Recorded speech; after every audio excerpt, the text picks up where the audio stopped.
we happy few, we band of brothers.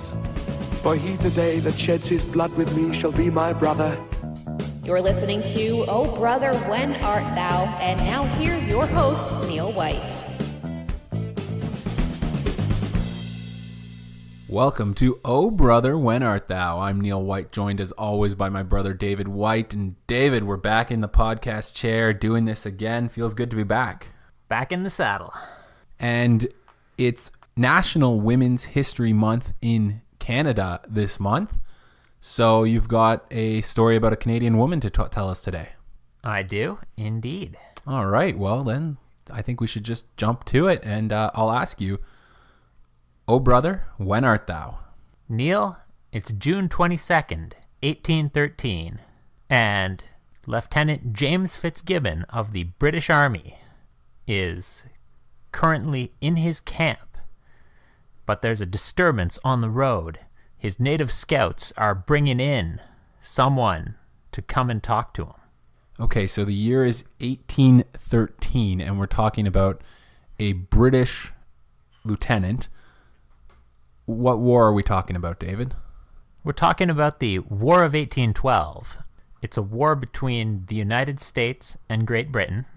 It's happening at the same time as the Napoleonic Wars in Europe, but it's mostly disconnected from them because of the communications technology of the period. Means that neither side on this side of the Atlantic actually knows what's happening in Europe on a day-to-day basis. And the Americans feel that the British have been disrespecting their sovereignty on a number of issues for a long period, and that now that they're weak and that Napoleon is winning the Napoleonic Wars, or seems to be in 1812, they decide they're going to go to war with Britain to demand a clearer recognition of their sovereignty on issues like the impressment of sailors at sea, and so they invade Canada.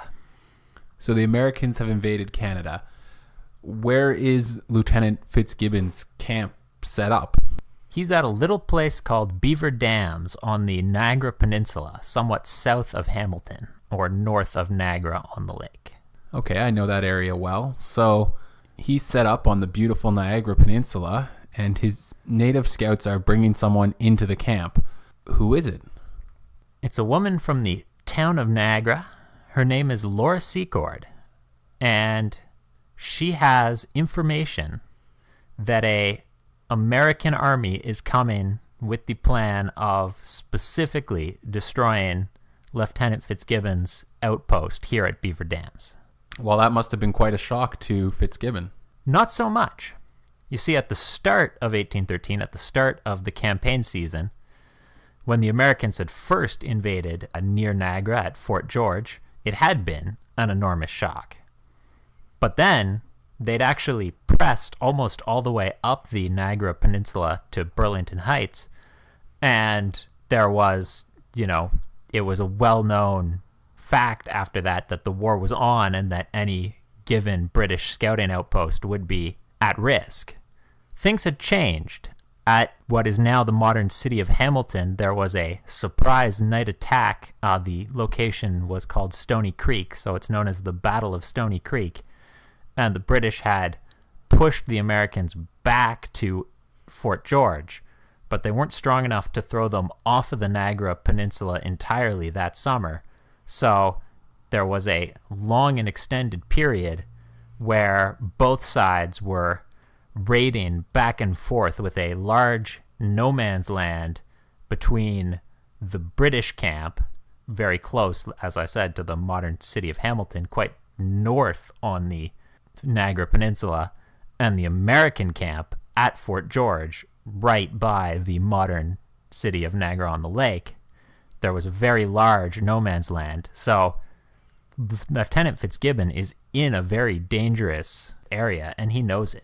Okay, so I guess the question would be, where does Laura Secord, this woman, get her information that the Americans are planning to attack Fitzgibbon at Beaver Dam? Well, sometimes, for historians, it's actually more interesting to admit what we don't know than what we actually do know. Traditionally, when historians talk about Laura Secord, they bring up, or they posit, they suggest that because Mrs. Secord owned a tavern and was running it while American soldiers were living there off the main base at Fort George wasn't large enough to hold the full American army, so many of them were living in the town of Niagara or other towns around that area, living in private homes or places like taverns that were good places to have a bed, somewhere to actually sleep. And so generally historians assume that she just overheard this information. Some American soldiers must have been sloppy and told each other about this. Loose lips sink ships, huh? Loose lips sink ships. It's a very plausible suggestion. But if you actually read the primary source documents that Laura Secord herself wrote about her experience, she never tells exactly how she came by this information. She just tells that there were American soldiers living in her home, and then she found out that they were planning to go and eliminate Lieutenant James Fitzgibbon's scouting outpost at Beaver Dams. That is interesting, David, how you mentioned that sometimes it's almost more interesting what we don't know than what we do know. What are these primary source documents she's writing in, like a diary or letters? No, they're all post-war. Laura Secord, I'll give you a spoiler here. Spoiler alert, everyone. She survives the war, but her family has its tavern burnt down when the Americans retreat off the Niagara Peninsula. So she does not have a lot of money in the post-war period because her business, her source of income, has been burnt to the ground, which is not good. So she sends a bunch of petitions to the British government requesting initially a war pension for having been a war hero in the War of 1812, basically. And that is where we get these specific written documents from Laura Secord and from Lieutenant Fitzgibbon indicating what happened, which otherwise we wouldn't know. That is interesting. Is there any reason speculated as to why she would leave out how she got the information in these sorts of letters that she's writing to the British government? Well, there's various different speculations. The boring possibility is just that she thought that overhearing a couple of American officers talking to each other was such a dull explanation, she didn't even bother writing it down. More interestingly, Pierre Burton, the famous Canadian historian, speculates that the reason why she wouldn't have wanted to write this down is that if she'd had a source, she was born and raised in America, she may have had people communicating with her because they knew her from her time as an American citizen. If somebody had told her specifically, but then not been intending to desert the American army and gone back to the U.S. post-war, she might not wanted to have named a name because that might have led to a treason charge in America. Right, that does seem like something that could be a very real possibility. Yeah, so that's a specific detail that's left out, maybe innocently, maybe intentionally. There's some other interesting inferences we can make from looking at the primary source documents with a focused eye. Such as? One of them is that at the first petition that she sends to the British government, the very first one, she doesn't even mention her husband. She just tells about herself, what she did, because that's what she's writing about.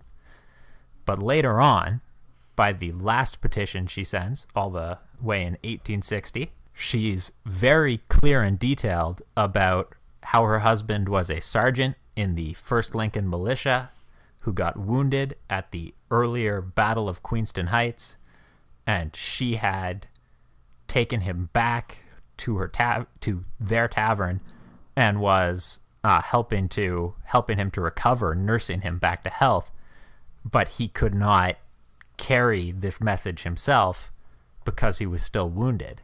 Right. So her husband was there and presumably knew this information that his wife knew, but he couldn't be the one to take it to Lieutenant Fitzgibbon because of his injuries. So that tells us something about British and Canadian society closer to 1860, that they were definitely, after her first petition, asking her about why she, as a woman specifically, had done this thing, had gone and warned Lieutenant Fitzgibbon, rather than leaving it up to a man. And she had felt the need to explain it, but she didn't necessarily feel that need for an explanation when she actually did it, or when she first wrote her first petition.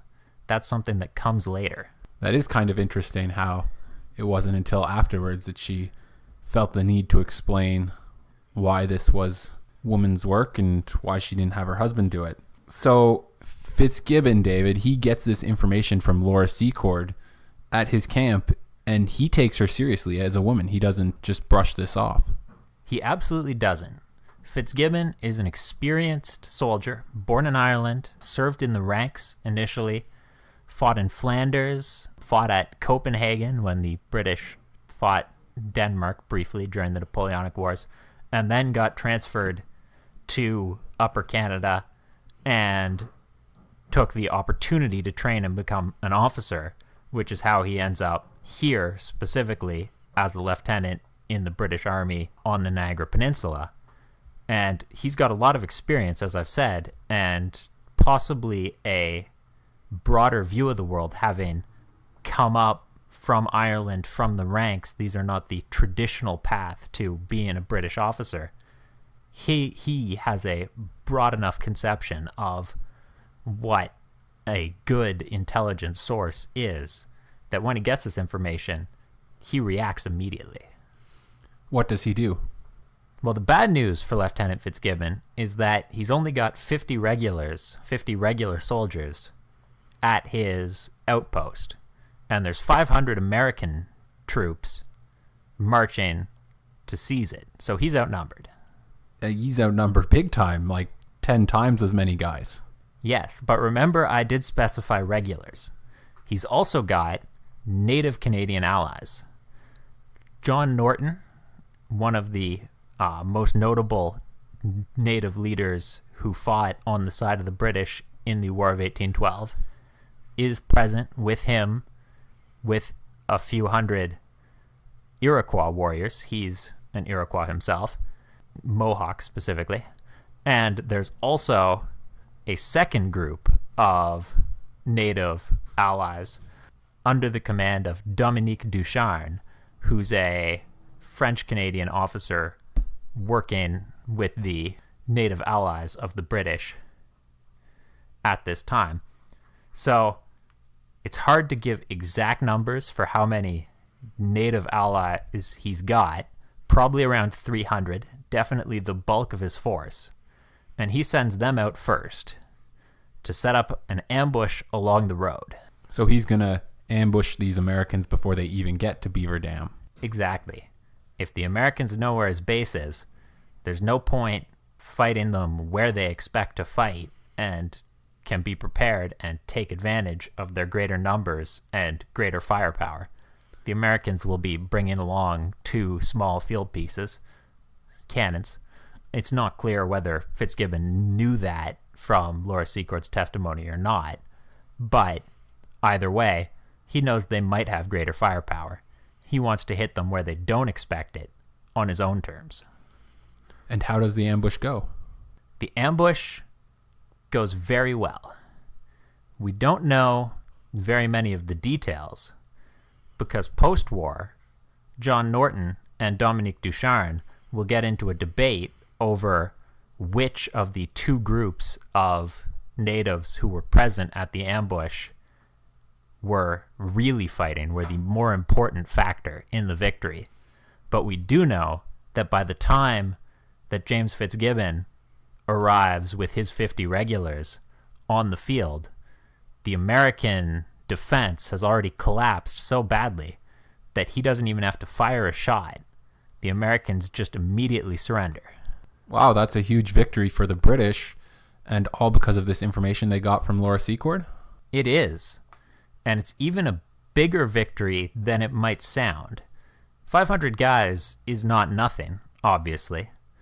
But both symbolically and practically, the fact that the Americans can't drive in one specific, not very large British scouting outpost that's been annoying them really demonstrates that they're under siege now. After this point, they can't claim to be controlling half the Niagara Peninsula just because the main British army is still relatively far north. Everyone knows that they're under siege. One of the effects that this has is that on July 7th, 1813, General Dearborn, commanding all the American troops in the Niagara Peninsula, is recalled back to Washington. So this seemingly small victory for the British ends up having some huge ramifications in terms of the overall war. Exactly. For the Americans, this demonstration that their initially successful invasion of Fort George has bogged down and is now just drawing in troops and resources that aren't achieving anything. They're just trapped in this fort is demoralizing. It's also leads the Americans to begin looking for scapegoats. And one of the interesting ones who crops up directly related to this battle at Beaver Dams is a guy called Serenius Chapin. And what role did Serenius play, David? So Serenius Chapin had been an American militia officer. He was a doctor, actually, with, before the war and the early part of the war, a good reputation along the American frontier.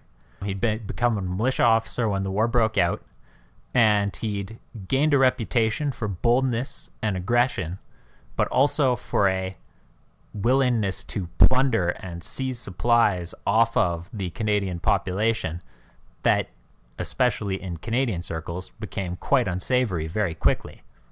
Now, at Beaver Dams, he'd been one of the American officers pushing most for this attack because he thought that if they could remove just one or two of the British outposts around them, even if it didn't allow them to seize territory, they could still start up the kind of raiding expeditions that he'd previously run so successfully, ride and hit Canadian towns along the peninsula that weren't covered by the main body of the British Army, and thereby demoralize the Canadian population and maybe get it to switch sides.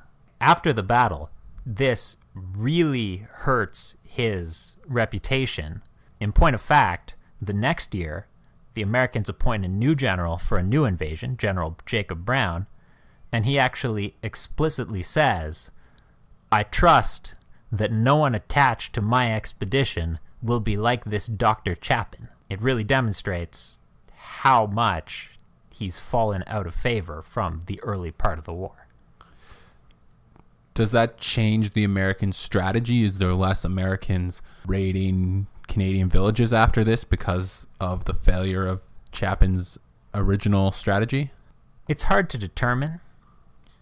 One factor is that the Americans get more confined to Fort George after this simply because the British, seeing this victory, seeing that the Americans are on the back foot, start to draw their cordon of scouts closer and closer to prevent them from having freedom of movement. So it's hard to say whether they would have continued to raid if they had an opportunity, since they will have less of one.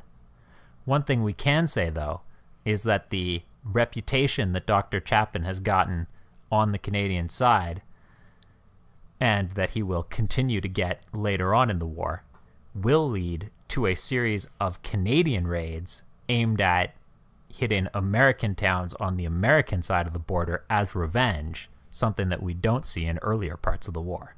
David, do you think, going back to that original battle, that Lieutenant Fitzgibbon would have been able to beat the Americans if he didn't have that information from Laura Secord? If he didn't know the Americans were coming, was he in trouble here?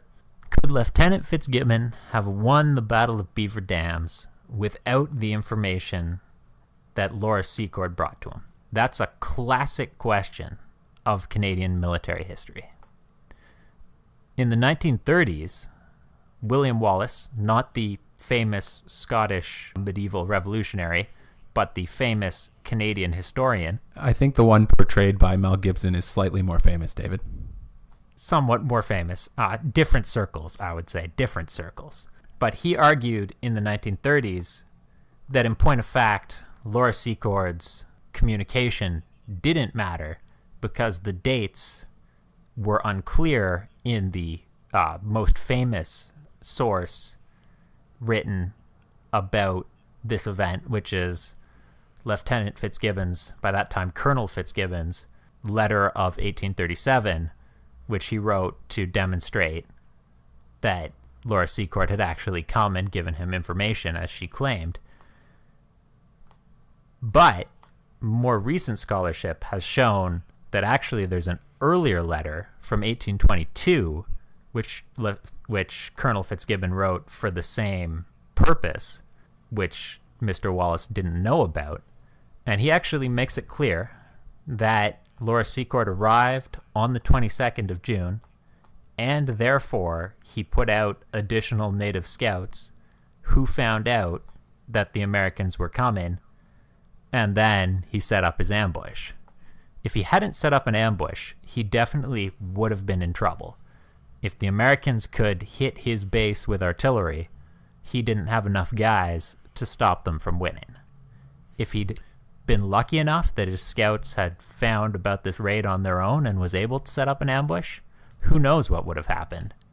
But we know that Laura Secord did bring this information and did give Fitzgibbon the warning he needed in order to win. So this information from this woman who owned a tavern in Niagara ends up helping Fitzgibbon to ambush the Americans and ultimately change the course of the War of 1812. Exactly. Quite the story, David. Thanks for telling us it.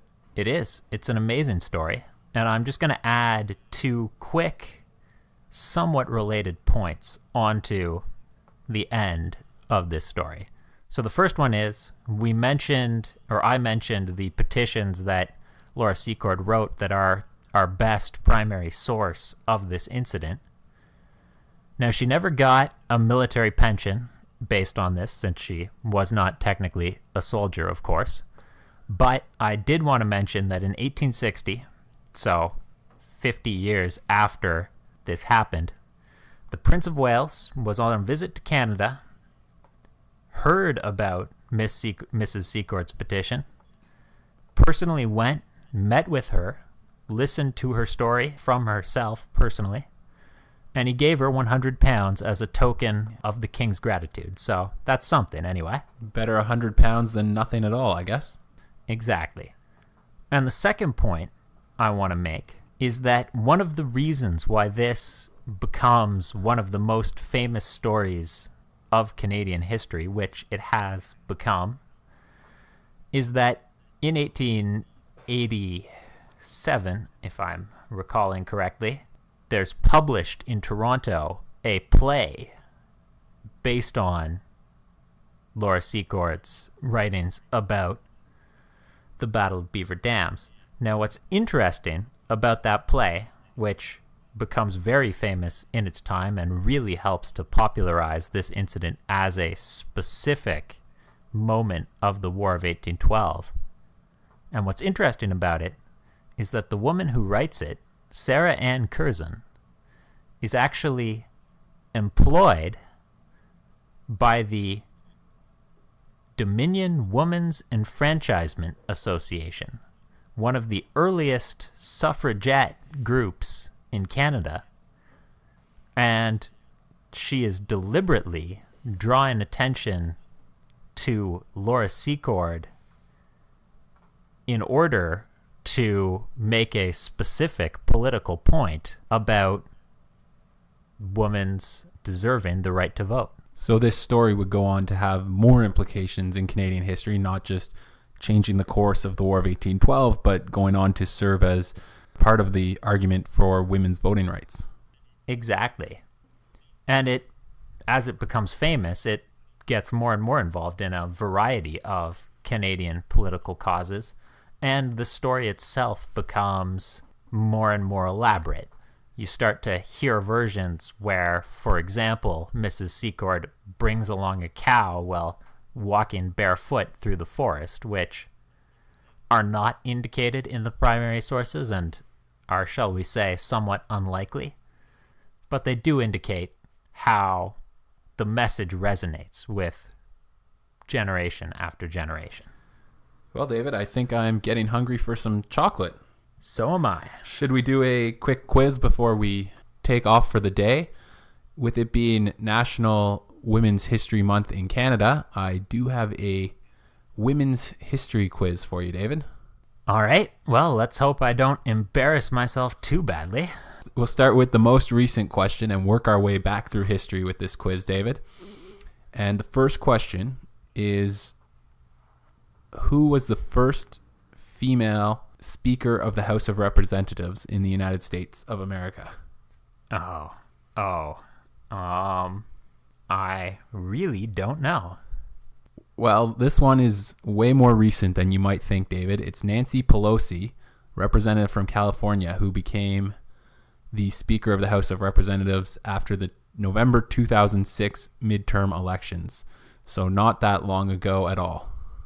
I would not have believed it was that recent, Neil. All right, moving back through history a little bit. What does Anne Frank call her diary?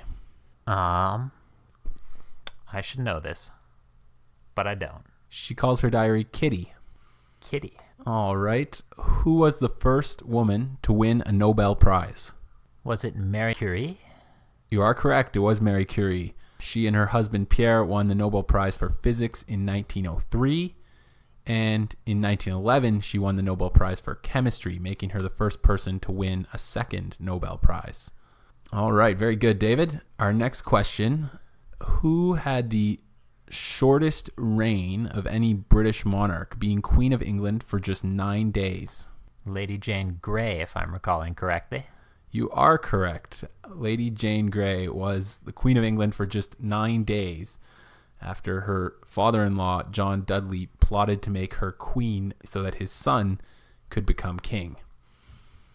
Mary Tudor, the rightful heir to the throne, declared herself queen and had Jane executed. So it didn't end very well for Lady Jane Grey. All right, David, our final question. Who was Zenobia? Zenobia? We're going all the way back to the 3rd century now. Perhaps a queen of one of the kingdoms of modern Syria? She was the queen of Palmyra, a Roman trading center in the desert in the 3rd century. So we'll chalk that up as a win for you, David. Good job on the quiz. Thank you. Hopefully everyone is enjoying National Women's History Month in Canada. Thanks for listening to Oh Brother, When Art Thou? If you want to reach us on Twitter, Facebook, Instagram, our handle is @WhenArtThou. Our email is ohbrotherwhenartthou@outlook.com. And you can find us online at ohbrother.ca. Thanks for joining me, David. Always happy to be here, Neil. And thanks for listening.